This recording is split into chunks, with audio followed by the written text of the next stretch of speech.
तो मुझे भी बड़े प्रेम से सुनिएगा, क्योंकि इन्होंने कहा प्रवक्ताओं पे लांछन लगाया। तो मैं बस ये बात कहूंगी, जब ये कहती हैं कि नरेंद्र मोदी जी सामाजिक न्याय के लिए जाने जाते हैं, ये विश्व का सबसे भद्दा मजाक है, क्योंकि इन्हीं के पार्टी के प्रवक्ता सीजीआई, जिनके लिंच करने की ये लोग प्लान बना रहे थे, उस व्यक्ति को छुड़ा करके लाए। संजू, वन बाय वन मैं आपको मौका दूंगा। संजू प्लीज बोलने दीजिए, एक एक करके। हाँ बोलिए।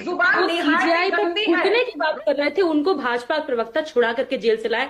ये है इनका सामाजिक न्याय। अब मैं बिहार पर आती हूँ, आपको बहुत बड़ी खबर, ब्रेकिंग न्यूज अभी मैं दे रही हूँ। जेडीयू का जो अति पिछड़ा प्रकोष्ठ है वो विलय कर गया है आरजेडी में। जो पूर्व मंत्री रहे हैं जेडीयू के, अति पिछड़ा प्रकोष्ठ के अध्यक्ष भी रहे हैं लक्ष्मेश्वर राय जी, आरजेडी ज्वाइन कर लिए।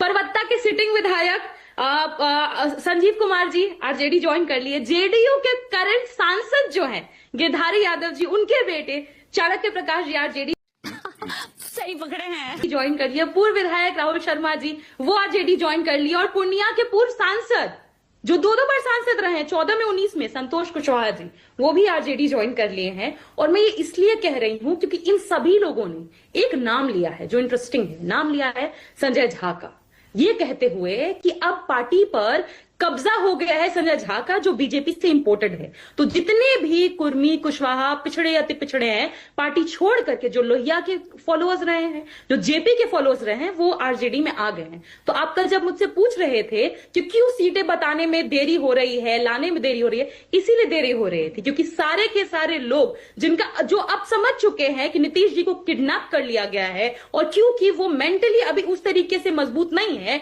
तो भाजपा ने पार्टी को हाईजैक कर लिया, वो छोड़ करके आरजेडी में आ गए हैं। तो इसलिए लेट हो रहा था, पर अब क्लैरिटी है और सीटों का जल्द आपको सुनने को भी मिल जाएगा। बात तो सही है।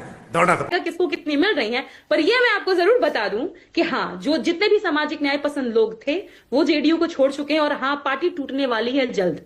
ये पहले भी तेजस्वी जी ने कहा था कि जेडीयू चुनाव के बाद टूटेगी, पर आप देख रहे हैं पहले ही टूटना शुरू हो गया। क्योंकि किसी का भी, आप खुद सोचिए ना, संजय झा की शह पर ही देवेश चंद्र ठाकुर ने बोला था हम यादव, कुशवाहा, कोयरी, मुसलमान का काम नहीं करेंगे। तो जिस पार्टी में आप लोगों को प्रेम नहीं दीजिएगा, सम्मान नहीं दीजिएगा, क्यों वहां कोई रहेगा? अच्छा एक सेकंड सारे बनते शोषित मिलके आरजेडी की महागठबंधन की सरकार ला रहे हैं बिहार में। अच्छा ठीक है, ओके। रविंदर आपके मन में कोई सवाल है क्या? रविंदर, आप किसी से सवाल पूछना चाहें तो पूछिए। आज मैं चाहता हूं कि हमारे जो एनालिस्ट हैं वो भी सवाल पूछें। पूछिए, किससे पूछना चाहेंगे?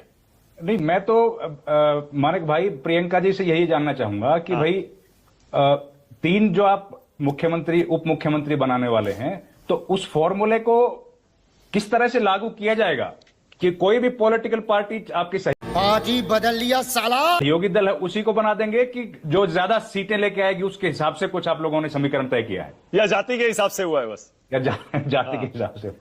अरे जाति जब समाज की सच्चाई है, जाति के चलते ही जूता फेंका जाता है, जाति के चलते आईपीएस की हत्या होती है, जाति के चलते हरिओम वाल्मीकि के गर्दन पर लात रख करके उनकी जान ले ली जाती है, तो जाति सच्चाई है। अब दूसरी बात, जब आप पूछ रहे हैं 3 डिप्टी सीएम की बात, तो इसकी खबर तो मुझे भी नहीं है। अगर आपको खबर है तो आप ही लोग क्लैरिफाई करके जनता को बता सकते हैं। पर हाँ, ये जरूर है कि सभी समाज को प्रतिनिधित्व मिलेगा, क्योंकि हमेशा से आरजेडी ने एक ऐसा काम किया है जिसके लिए आरजेडी ही जानी जाती है। फॉर एग्जाम्पल, जो कपड़ा धुलती है, ठीक आयरन करती थी स्टेशन पर, उनको हमने एमएलसी बनाया, मुनीर रजक जी। मंसूरी समुदाय से आने वाले व्यक्ति को हमने मंत्री बनाया। तो हम ऐसे कामों के लिए ही जाने जाते हैं, हम सबको प्रतिनिधित्व देंगे। अच्छा, मेरे पास जो जानकारी है ना प्रियंका, मेरे सहयोगी सौरभ अभी पटना से लाइव थे, वो ये बता रहे थे कि जो अल्पसंख्यक डिप्टी सीएम बनेगा वो कांग्रेस का बनेगा, जो दलित डिप्टी सीएम बनेगा वो आरजेडी का बनेगा, और जो ईबीसी बनेगा वो शायद मुकेश सैनी। जो मजा है हिंदुस्तान के हर व्यक्ति को देना चाहता हूं, तो तय है, सैनी जी बनेंगे। सैनी जी का तो तय है। हाँ, ये हम सुन रहे थे। पर वो प्रियंका ने लेकिन अपनी बात कह दी कि उनके पास जानकारी। विनोद जी, आप कुछ कहना चाहते? प्रियंका और ये हमारी चित्रा जी जो है, इन दोनों में से कोई भी जवाब दे दे इसका। खासकर प्रियंका, चूंकि आपकी लीडिंग पार्टी है वहां पर आरजेडी, तो जवाब भी आपको शायद देना चाहिए। ये जो 10,000 रुपए भेजे जा रहे हैं लगातार महिलाओं के खाते में सरकार के द्वारा, नीतीश जी की सरकार के द्वारा, इसकी काट का क्या आपके पास जवाब है? क्योंकि महाराष्ट्र, मध्य प्रदेश, झारखंड, इन सारे राज्यों में ये फार्मूला बड़ा हिट हुआ है और सरकारों को सफलता मिल गई, दोबारा सरकारें बन गई, उनकी लैंडस्लाइड हुई है, लैंडस्लाइड हुई, प्रचंड बहुमत आया। तो ये जो 10-10 हजार रुपए जा रहे हैं और उसके बाद जो है 2 लाख रुपए का वादा है, इसकी क्या काट है? कुछ है आपके पास कोई रणनीति? पहले चित्रा से पूछते हैं, चलिए पहले चित्रा बोलिए। चित्रा, आप बोलिए। मैं जवाब दे दूंगी। ये बड़ी अच्छी बात कही आप। इसलिए इसकी काट हमको लगता है कि हमको निकालने की जरूरत ही नहीं है, जनता के पास ही इसकी काट है।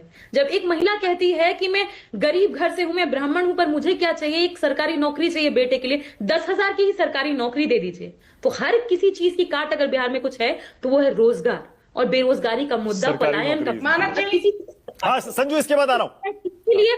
इसीलिए कहा जाता है कि बिहारियों की राजनीतिक चेतना बहुत जागृत है और वो इस मामले में बहुत सक्षम है। और ठीक है, ओके, ऑल राइट। अब चित्रा की बारी, फिर संजू वर्मा। चित्रा बोलिए, अब यही सवाल आपसे है। चित्रा, ये 10,000 रुपए की काट कोई खोजी है क्या? क्योंकि हमें याद है वो न्याय योजना राहुल गांधी ने निकाली थी, किसी ने यकीन नहीं किया। आपने महाराष्ट्र का उदाहरण दिया, मैं आपको याद दिलाना चाहूंगी कि पहले तो सभी बहनों को लाडली बहन के नाम पे, लाड़की बहन के नाम पे लालच देके 1500 दे दिया गया था। उसके बाद में चुनाव जीतने के बाद, और जब 1500 दिया था तो ये वादा तो मेरे ख्याल से 5 साल का था, लेकिन चुनाव जीतने के बाद से बहनों में काटा छाटी कैसे बाय बाय, टाटा, गुड बाय, गया होने लग गई कि उनके पास अगर कुछ साधन है तो फिर उनका नाम निकाल दिया जाएगा, तो वो लाडली बहनें फिर न लाडली हो गई क्या?